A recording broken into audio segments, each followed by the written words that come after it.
All right, let's get right into it. We're going to be unpacking a really complex and honestly pretty provocative argument from our source material today.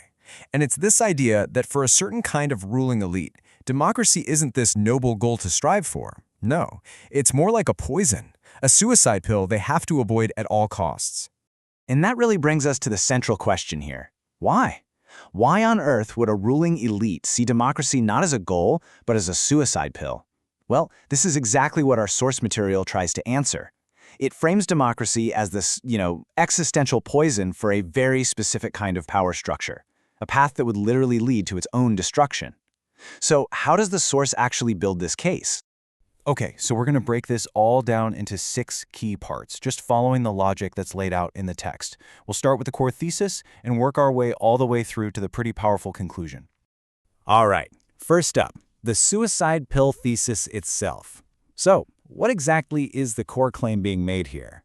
Well, to really get it, we've got to define a key term that the source material uses.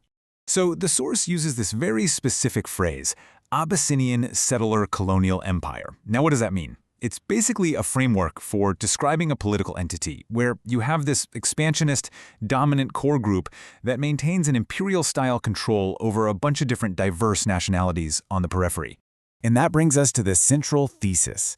For this ruling elite, democratic institutions aren't just, a bad idea or something they dislike. No, they're seen as a literal existential threat to the survival of their entire hierarchical system. The argument is that if this structure were to actually embrace real democracy, it would be signing its own death warrant.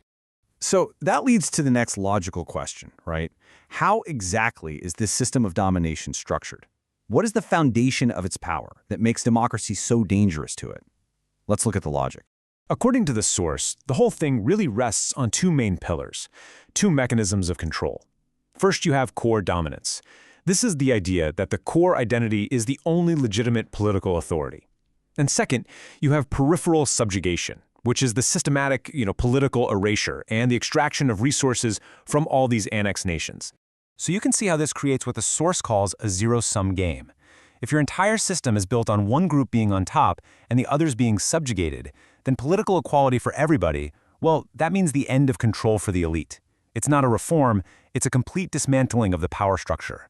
For them to win, others have to lose, and vice versa. Okay, this next part is really fascinating because it's about how language itself is supposedly used as a tool of control. The argument here is that there's a kind of missing political vocabulary, and this isn't an accident. It's an intentional absence of ideas. So, look at how these core concepts are framed. The word democracy gets twisted to mean chaos, fragmentation, collapse.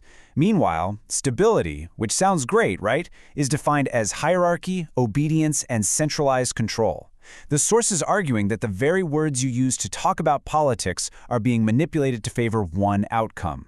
And what this does, according to the text, is create a whole political culture that's rooted in this tradition of the benevolent autocrat. It's a language focused on obedience and hierarchy. And you'll notice what's missing, right? Concepts that we might see as essential, like constitutionalism or accountability, they're just not part of the conversation. Okay, so this brings us to the demographic dilemma. Why is this simple, democratic idea of one person, one vote seen as such a massive threat?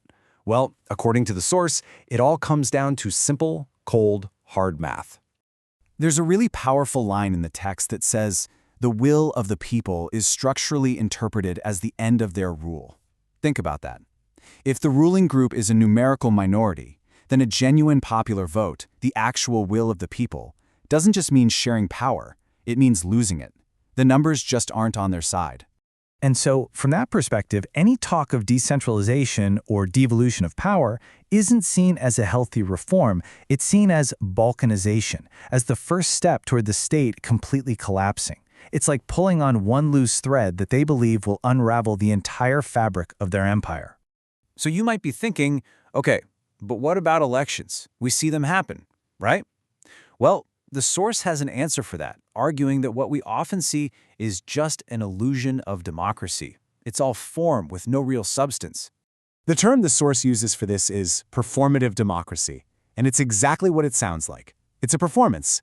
The system mimics all the forms of democracy. You've got elections, you've got voting booths, but the substance, the actual choice, is stripped away. It ensures that no real transition of power is ever actually possible. And this all leads us to the final piece of the argument, this idea of an intentional defense. This is where the source really ties everything together, presenting the entire structure as a kind of fortress built against democracy. Here's this incredible quote. For the ruling class, democracy is the architecture of their own obsolescence. I mean, wow. The point is that rejecting democracy isn't a mistake or a flaw in the system. It's a feature. It's a deliberately designed defense mechanism that's absolutely required for the system's survival. So the final conclusion from the source material is this. The system is designed to reproduce itself, and its tools are coercion, centralization, and suppressing any kind of political plurality. As long as the #1 goal is to preserve this specific hierarchical structure, democracy will always be treated like that suicide pill we talked about at the beginning. And all of this leaves us with a really big, thought-provoking question. If a system is literally built from the ground up to reject change, to see reform as a form of self-destruction, can it ever truly reform from within? It's a heavy question, for sure, and that's exactly where this analysis leaves us.